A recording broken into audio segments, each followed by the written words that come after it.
Hello and welcome to Hearthstone. Silrace here with a starting deck for the Hunter. This introduction is going to be a little lengthy because I'm explaining how this series works. And basically this is the first part of a series I'm going to try to work pretty quickly through because I'm expecting and hoping for the open beta of Hearthstone to begin sometime at the end, towards the end of the month, maybe in February, something like that. And this video series is for all of you who have not played Hearthstone yet, or just getting into it or whatnot. And this is a way to try and get like a workable deck for every single class with the basic card set with very minor crafting. Like the idea is to only craft between 2 to 4 creatures, and all of those creatures. Firstly, I'm trying to get so that the creatures would be neutral creatures, so they could be used in every single deck, and that they are not any sort of a rare or legendary or epic creature, so they don't cost much dust to make. That's the main point. In this deck, if you are just interested at the deck list, please look it up and you can, decide what to do. Obviously, this deck requires Hunter to be level 10, and I'll discuss that in a little bit further. Let's move on to the crafting part. So in this deck, the only crafted creature is Direwolf Alpha. It's a beast, this deck is centered around beasts, and it is a neutral creature which only costs 40 dust per alpha, obviously. So you need 2 of them, that means 80 dust, which isn't much dust.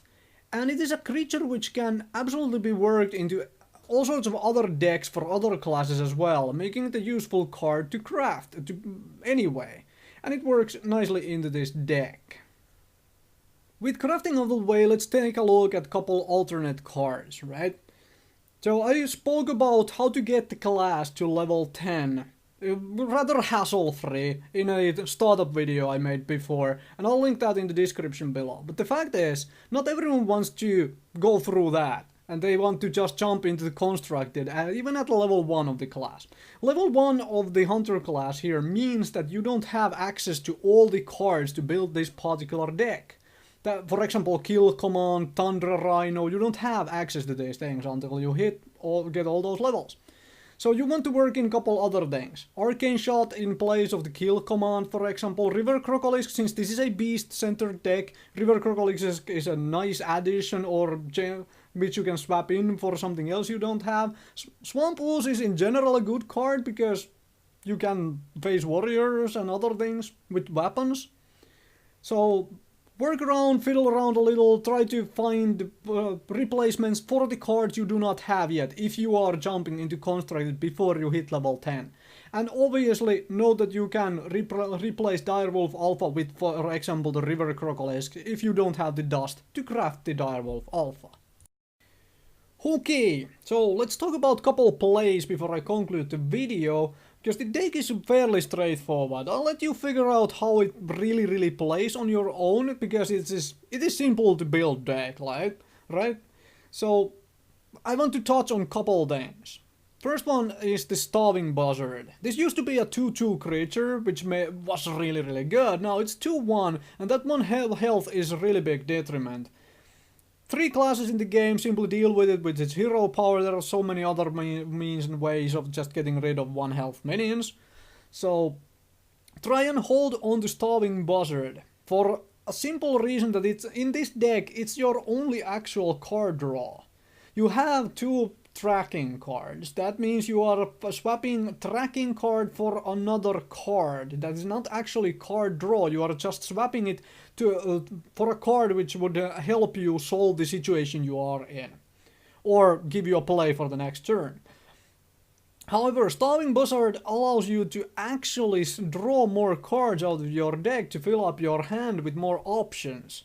So try to play it in such a way that you can get at least 2 minions on the same turn on the field when you play Starving Buzzard. For example, these are all 3 examples I have here. 2 and 1 cost minions make really good use out of this function, where you can on turn 5, for example, drop Starving Buzzard, a Bloodfen Raptor and a Stonetusk Boar. That's 2 cards out of the Starving Buzzard, and that works well.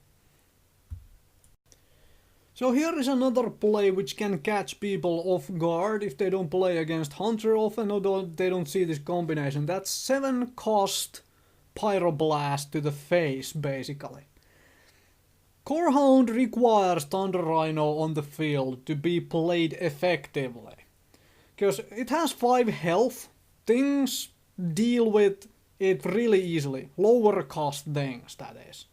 But it has a massive 9 damage, so if you have a Tundra Rhino on the field already to provide it with charge, when it comes to field it can deal that 9 damage consistently.